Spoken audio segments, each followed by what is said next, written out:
There is a silent war happening inside every single person who has ever begun to grow beyond the life they were handed. It's not a war with others, not primarily. It's a war between the version of yourself that has been carefully constructed to please, to fit in, to survive, and the raw, unfiltered truth of who you're becoming.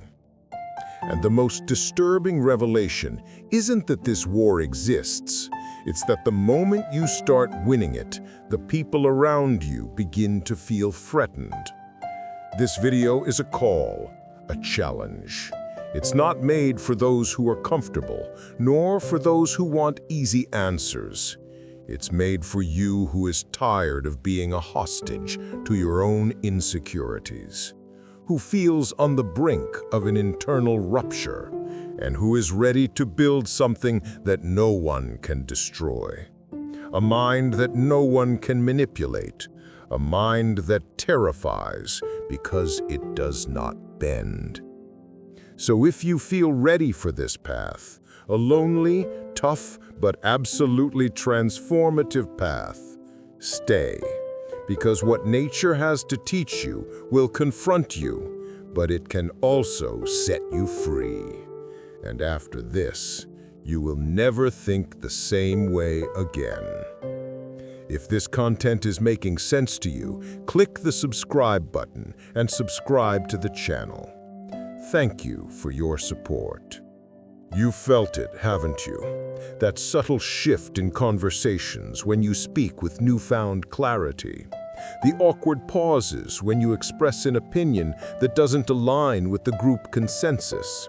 The way friends suddenly find reasons not to meet when you've stopped playing the role they expected of you. They'll never say it outright, oh no, that would require the self-awareness they're desperately avoiding. Instead, they'll mask it with concerned questions wrapped in jokes, with backhanded compliments about your new intensity, with that peculiar silence that falls when you mention something that actually matters to you. Here's what nobody warns you about personal transformation. It's not the struggle within that will test you most. It's the backlash from people who have staked their emotional security on your stagnation. When you begin to change, really change, not the superficial self-improvement that fits neatly within societal expectations, you disrupt the delicate ecosystem of unspoken agreements that holds your relationships together. You violated the implicit contract. We all pretend to be happy with the status quo, and in return, you don't force me to confront my own complacency. Your evolution isn't just about you anymore. It's become a mirror held up to everyone who chose comfort over courage, and mirrors make the uncomfortable squirm. Friedrich Nietzsche was not a philosopher in the dusty academic sense. He was a surgeon of the human soul, wielding his pen like a scalpel to cut away the gangrenous tissue of illusion, cowardice, and herd morality. He was a man who stared into the abyss of a godless, meaningless universe and did not merely face it. He dove headlong into its depths, demanding we do the same. It is in that very abyss, in the inner chaos we spend our lives medicating and avoiding, that he discovered the source of all genuine power. For Friedrich Nietzsche, human transformation does not bloom in the well-tended garden of peace and stability. It is forged in the crucible of pain.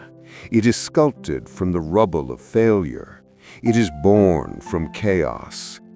His famous declaration, "One must still have chaos in oneself to be able to give birth to a dancing star," is not a flowery metaphor. It is a precise psychological diagnosis. It means that if you aspire to build an unshakable mind, you must first incinerate the childish fantasy that it will be built through comfort, cheap motivation, or hollow affirmations whispered in the mirror. True, resilient strength is not born in the sunlight. It is crystallized in the darkness, when you choose to face suffering without flinching, without fleeing into distraction or denial. It begins the moment you stop pleading for an easier life and start demanding of yourself that you become stronger. Recall the moments of your most significant growth. Were they the tranquil periods where everything proceeded according to plan? Or were they the nights you lay shattered on the floor, lost and directionless, forced to gather the broken pieces of your identity and rebuild yourself with your own bleeding hands? Nietzsche posited that suffering is not a glitch in the system of existence. It is the system's primary engine. He did not romanticize pain, he weaponized it. He reconfigured it from something to be avoided into the essential tool for self-creation. When you alter your fundamental relationship with pain, with failure, with solitude, you begin to shape something rare and formidable, an indomitable spirit. And it is at this precise point that the world begins to recoil from you. While the masses scramble for shelter from the storm of chaos, you learn to dance in the rain. While they beg for the safety of normality, you begin to architect your own greatness. But this alchemical transformation demands a brutal rupture with everything you have been taught about strength. Being strong is not about the perpetual placid smile. It is not about maintaining a facade of flawless emotional control.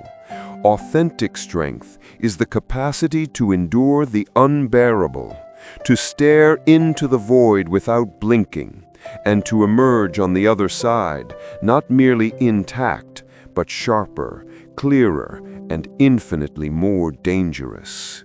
Let's name what's really happening here, because truth-telling is the first act of rebellion against the quiet tyranny of mediocrity. When your mental evolution makes others uncomfortable, it's not because they're jealous of your progress. It's because your awakening exposes the prison they've built for themselves. Every time you speak your unfiltered truth, you're holding up a sign that reads, "This cage you're sitting in, the door has always been open." This is the uncomfortable reality neuroscience confirms. Human brains are wired for cognitive consistency. When someone around you fundamentally changes their worldview, behavior, or values, it creates what psychologists call cognitive dissonance in those who remain static. Their brain literally experiences discomfort, not because of anything you're doing wrong, but because your transformation challenges their own deeply held belief that this is just how life is. Think about it. The last time you made a significant change, perhaps you quit a job that was killing your spirit, set a boundary that others had been violating for years, or finally admitted a truth you'd been burying. Notice how quickly the people around you scrambled to normalize your discomfort with phrases like, "You're overreacting. This is just a phase. Everyone has to compromise sometimes. You used to be so much fun before you got so serious." These aren't observations, they're defense mechanisms, desperate attempts to pull you back into alignment with their limited perspective. Because if your growth is valid, then their stagnation becomes a conscious choice rather than an inevitable condition. And that's a truth most people aren't prepared to face. You have been fed a coward's lie about strength. Society preaches the virtue of the unbreakable mask, the placid smile, the mastered emotion, the facade of invulnerability. This is not strength. It is a sickness of the spirit, a refusal to engage with the fundamental chaos that forges all great things. True strength is not the refusal to break, but the will to shatter yourself upon the anvil of existence and forge yourself anew. It is to gaze into the abyss of your own limitations and not merely stare it down, but to command, "I will transform this darkness into my vision. I will give birth to a dancing star from the chaos within me." This is what Nietzsche meant when he declared, "What does not kill me makes me stronger." He was not celebrating pain, but weaponizing it. He understood that the path to overcoming, to becoming the Übermensch, leads directly through the crucible of suffering. Every great leap in human history was born not from comfort, but from a crisis that shattered the old idols. It is the moment the pressure becomes too great, the moment the lie of normalcy can no longer be sustained, that the human spirit reveals its true mettle, not by holding on, but by letting the old self die and creating something greater in the void that remains. This is the path of self-overcoming. This is the only strength that is real. This is why your growth unsettles others. You are living proof that the cage door is open, and that terrifies those who've convinced themselves the cage is the entire world.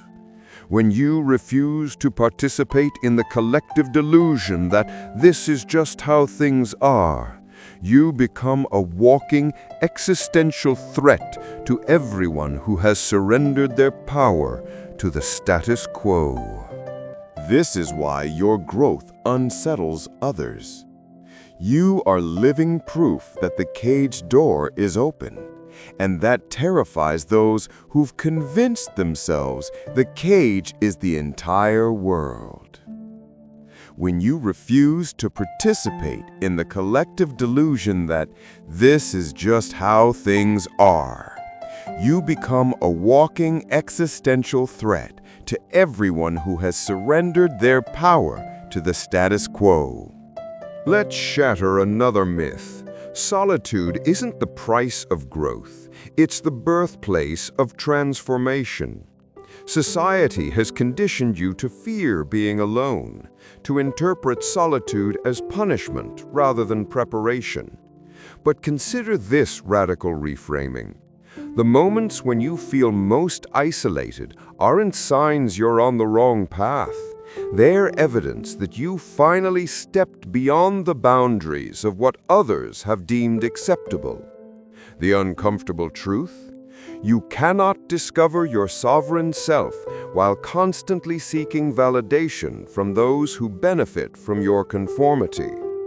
Every major philosopher, artist, and innovator throughout history spent significant time in deliberate solitude, not because they enjoyed loneliness, but because they understood that profound insight requires space to breathe.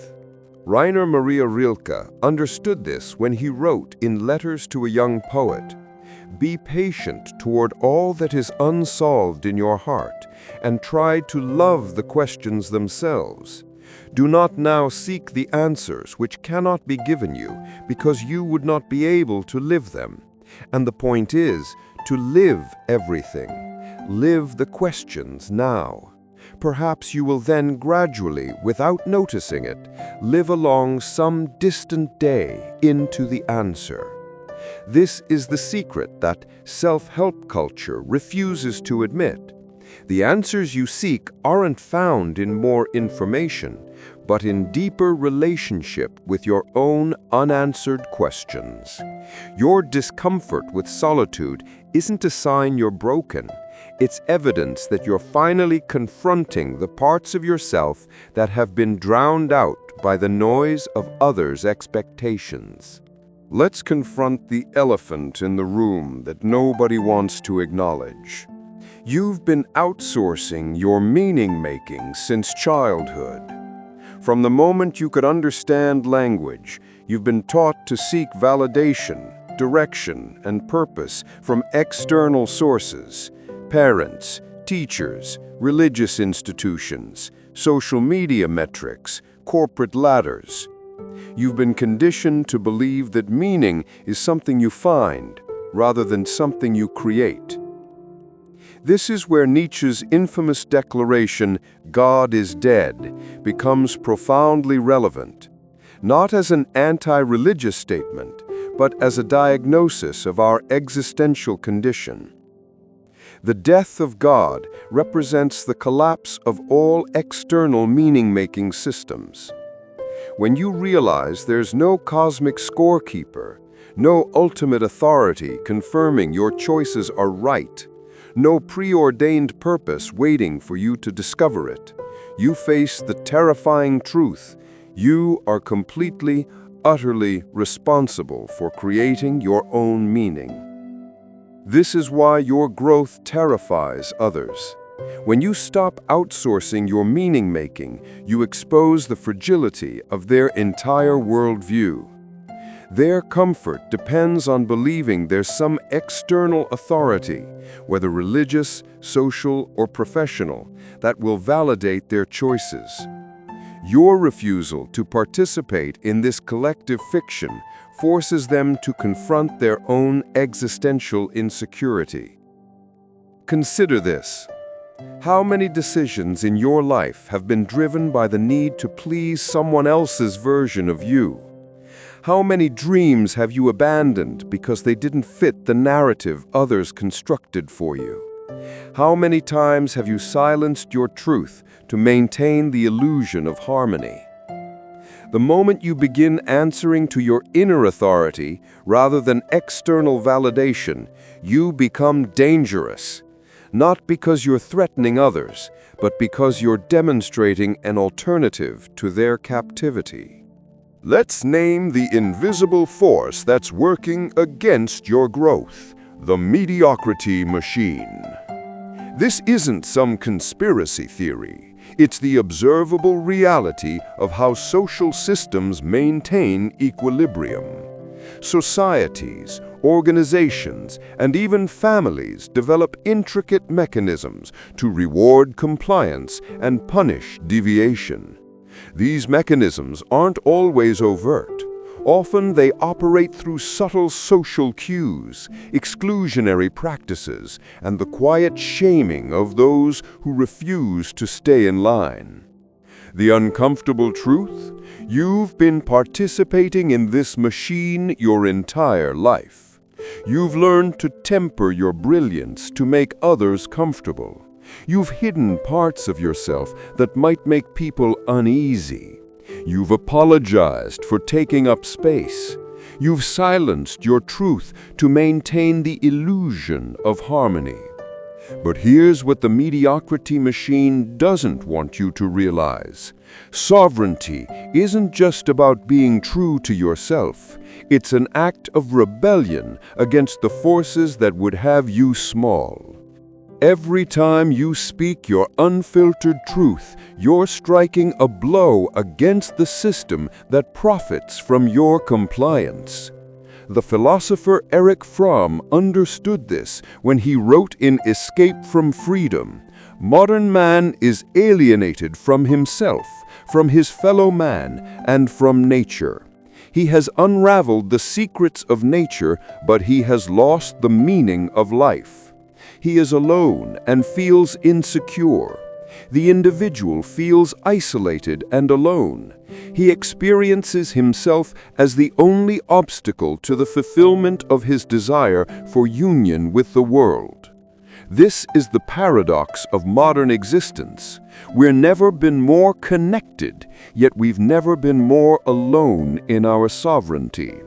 The social media age has perfected the art of creating the illusion of connection while systematically rewarding the performance of self rather than the expression of sovereign self. Let's correct the most dangerous misinterpretation of Nietzsche's philosophy. The idea that the Übermensch, often translated as overman or superman, is about dominating others. This couldn't be further from the truth. Nietzsche's concept of the Übermensch represents the ultimate expression of self-mastery, not the subjugation of others. It's the process of becoming who you are at your deepest level, rather than conforming to who others expect you to be. The Übermensch isn't someone who stands above others in hierarchy. It's someone who has transcended the need for external validation entirely. This is the true meaning of becoming who you are. Not achieving superiority over others, but achieving integrity within yourself. Consider this radical reframing. The strongest person in the room isn't the one who demands attention, but the one who is completely at peace with their own presence. The Übermensch isn't loud, arrogant, or domineering. They're so secure in their own sovereignty that they don't need to diminish others to feel powerful. This is why your growth unsettles others. When you stop seeking validation, you expose the emptiness of their validation seeking. When you become comfortable with your own presence, you reveal the anxiety beneath their constant need for attention. When you stop participating in the game of social hierarchy, you make visible the invisible chains that bind everyone else. Let's be brutally honest about what authentic growth requires. You will lose people. Not because you want to, not because you're becoming arrogant or cold, but because some relationships exist only as long as you remain the person they need you to be. When you outgrow the version of yourself that served as their emotional crutch, they'll interpret your growth as abandonment. This isn't rejection, it's recalibration. The people who matter will adjust to the new boundaries of your sovereignty. The people who don't matter will create drama to pull you back into old patterns. This isn't about good versus bad people. It's about different stages of growth. The uncomfortable truth nobody tells you?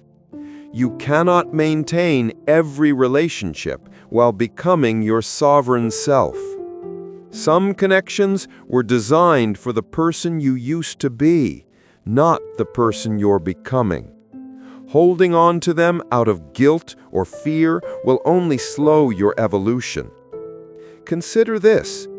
How many friendships have you maintained long after they stopped serving your growth? How many family relationships have you strained by pretending to be someone you're not? How many professional connections have you preserved at the cost of your integrity? The price of sovereignty isn't loneliness. It's the courage to let go of relationships that require you to betray yourself. This isn't selfishness. It's the deepest form of self-respect. And paradoxically, it creates space for connections that are based on truth rather than performance. Let's confront the most provocative truth of all. Your clarity terrifies people, not because it's threatening, but because it's contagious. When you stop apologizing for your brilliance, when you speak your truth without hesitation, when you occupy space without permission, something shifts in the collective field. You become living proof that the limitations others have accepted are illusions.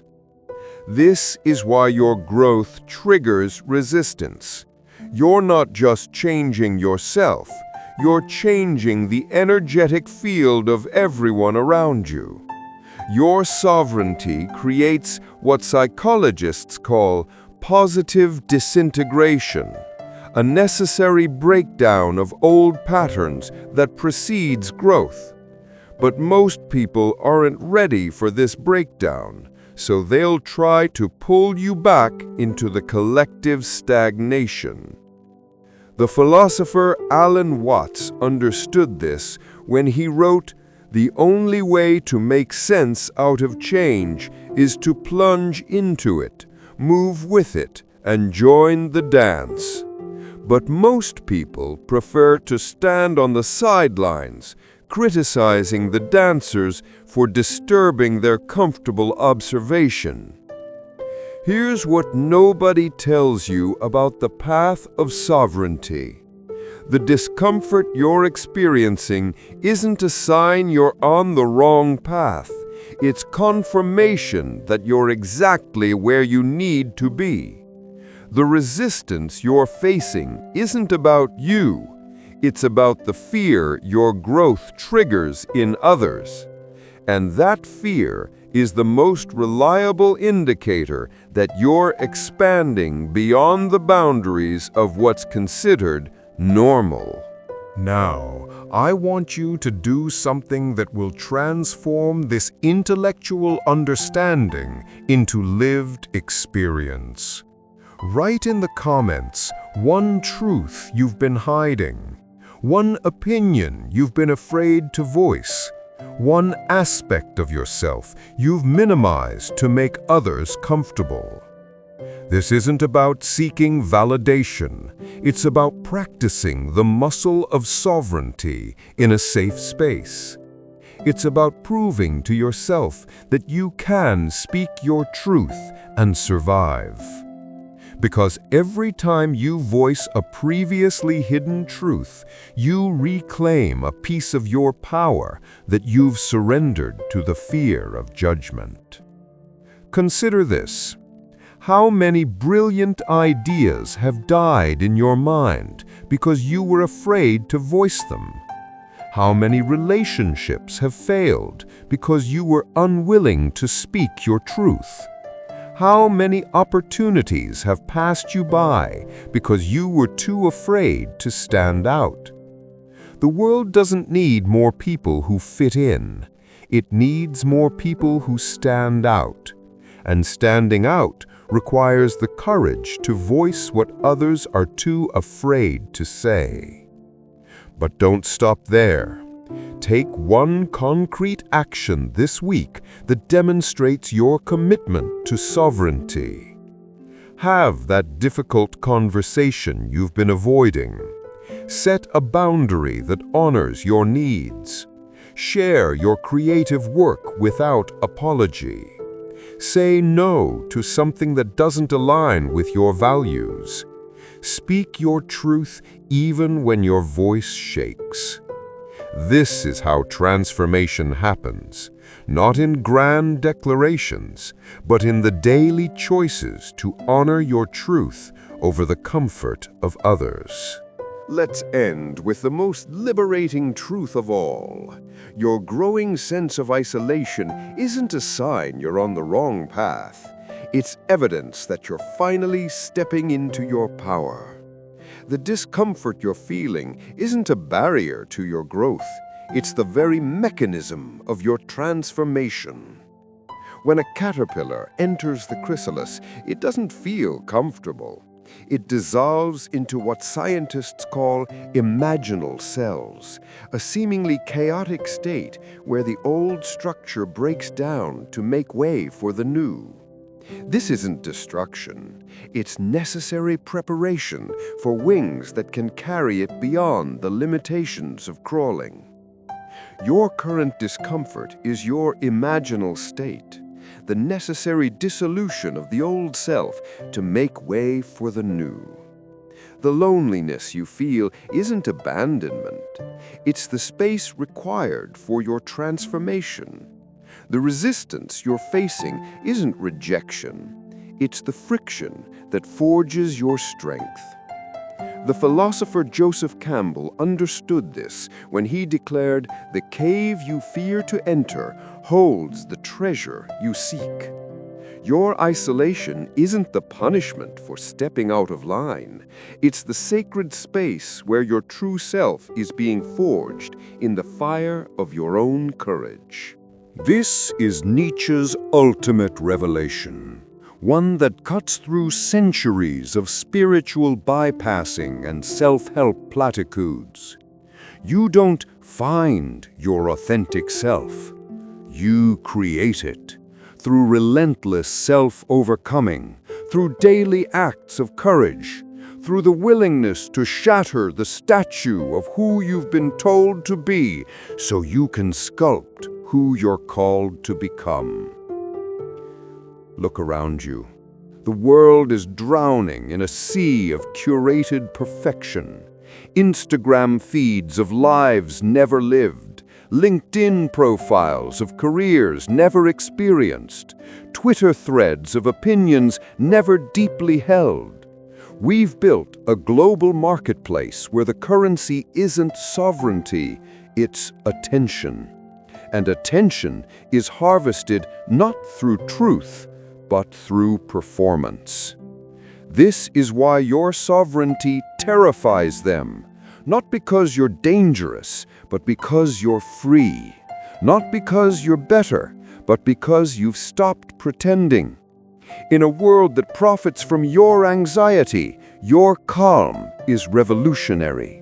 In a culture built on scarcity, your abundance is threatening. In a society that thrives on division, your wholeness is disruptive. Let's cut through the spiritual bypassing. This journey isn't about becoming enlightened or above it all. It's about getting so damn tired of wearing masks that you'd rather face temporary discomfort than lifelong regret. It's about realizing that the pain of staying the same has finally become greater than the fear of changing. As Nietzsche wrote in The Gay Science, it is a myth to believe that we will find our authentic self after we have left behind or forgotten one thing or another. To make ourselves, to shape a form from various elements, that is the task of a sculptor, of a productive human being. The moment you stop asking, will they like me if I'm real, and start demanding, will I respect myself if I keep pretending, that's when the real work begins. That's when you cross the threshold from being a passenger in your own life to becoming the author. Here's what happens when you choose sovereignty over approval. You become immune to manipulation. When your validation comes from within, external judgment loses its power. When your worth isn't determined by likes, shares, or social invitations, you're free to create, speak, and live without permission. This isn't just personal development, it's societal revolution. Every time you refuse to shrink yourself to make others comfortable, you're weakening the foundations of the mediocrity machine. Every time you speak your truth without apology, you're giving silent permission to others to do the same. Your authenticity isn't just for you. It's the lifeline others are desperately searching for, but are too afraid to claim. The final truth, the one that will set you truly free, is this: you were never supposed to fit in.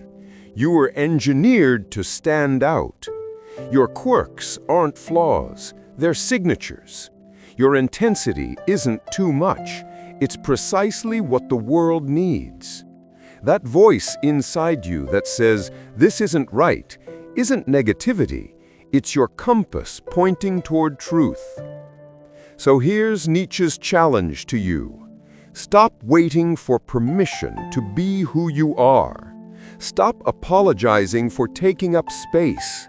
Stop dimming your light because others can't handle your brightness.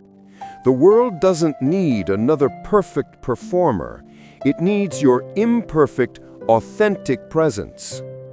Your journey toward sovereignty follows this exact pattern. The discomfort you feel is the road of trials. The loneliness is the innermost cave.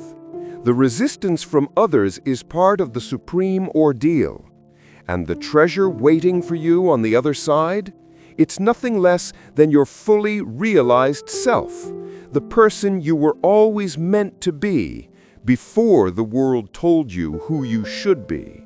This is why your growth makes others nervous, because heroes in training remind everyone else that they too have a journey waiting, if only they had the courage to answer the call.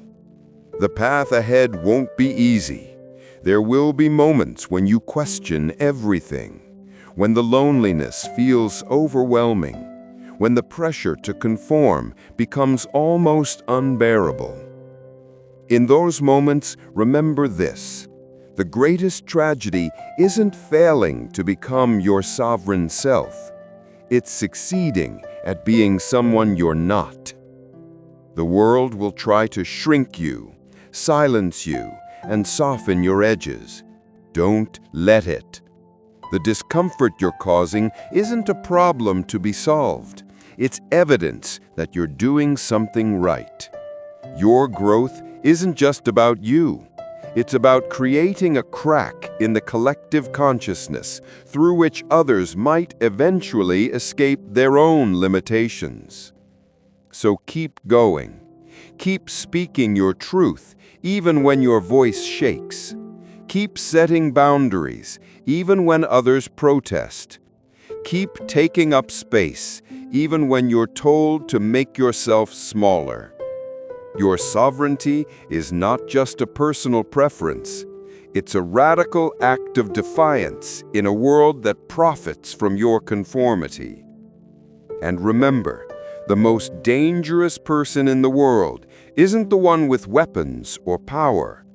The most dangerous person is the one who has nothing left to hide, the one who has faced their own darkness and emerged unbroken, the one who speaks their truth without apology, the one who would rather stand alone in their sovereignty than kneel in the comfort of belonging. That person is who you're becoming, and that is exactly why everyone is so uncomfortable.